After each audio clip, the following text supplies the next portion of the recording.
एक गांव में गंगा नदी के किनारे एक साधु रहते थे। वे न केवल विद्वान थे बल्कि उनके पास कई जादुई शक्तियाँ भी थी। एक दिन वे ध्यान में मग्न थे, तभी एक बाज की चोंच से एक चूहिया छूटकर उनके हाथ में आ गिरी। उसकी छोटी पूंछ व काली चमकीली आंखें थीं। उन्हें वह बहुत पसंद आई। उन्होंने उसे जादुई मंत्रों के प्रयोग से एक लड़की में बदल दिया। वे उसे घर ले गए और अपनी पत्नी से कहा, तुम हमेशा से संतान चाहती थी न, तो लो, आज से यही हमारी पुत्री है, इसकी पूरी देखभाल करो। साधु की पत्नी भी अपनी पुत्री को देख बहुत प्रसन्न हो गई। वह उसे राजकुमारी की तरह पालने लगी। साल बीतते गए, नन्ही लड़की एक युवती बन गई।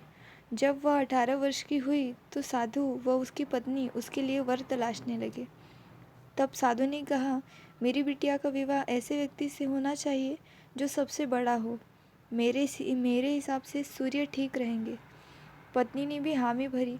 उन्होंने जादुई मंत्रों से सूर्य को नीचे बुला लिया और उन्होंने उसे अपनी पुत्री से विवाह करने को कहा, पर पुत्री ने पहले ही ना कर दी। वह बोली, पिताजी, यह तो बहुत गर्म है, मैं उससे विवाह करूंगी जो इससे भी बेहतर हो। साधु निराश हो गए। उन्होंने सूर्य से कहा कि वे कोई वर सुझाए।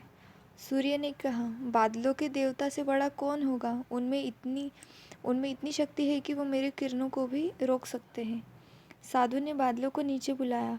वो अपनी पुत्री से विवाह करने को कहा, पर इस बार फिर पुत्री ने मना कर दिया और बोली, ये तो कितना बदसूरत है, मैं इससे विवाह नहीं कर सकती।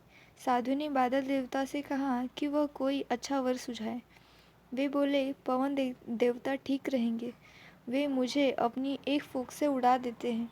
साधु ने पवन देवता को बुलाकर अपनी पुत्री से विवाह करने को कहा। पुत्री ने फिर इनकार कर दिया और बोली, मैं इससे शादी नहीं करूँगी, ये तो कहीं टिकते ही नहीं, हमेशा यहाँ वहाँ भागते रहते हैं। साधु ने पवन देव से पूछा, क्या मेरी पुत्री के लिए ऐसा वर हो सकता है जो आपसे बेहतर हो? पवन देवता ने कहा, पर्वत देव मजबूत व ऊंचे हैं, वो मेरा भी रास्ता रोक देते हैं। साधु ने पर्वत देवता से कहा कि वह उसकी पुत्री से विवाह कर ले। पुत्री ने फिर मना कर दिया। वो बोली, ये तो बहुत लंबे, सख्त व कठोर है, मैं इनसे विवाह नहीं कर सकती, इनसे भी कोई बेहतर होना चाहिए। पर्वत देवता ने चूहे का नाम सुझाया। वे बोले, माना मैं काफ़ी सख्त, मजबूत व ऊंचा हूँ, पर चूहे मुझ में भी आसानी से बिल बना लेते हैं। साधु ने चूहे को बुलाया।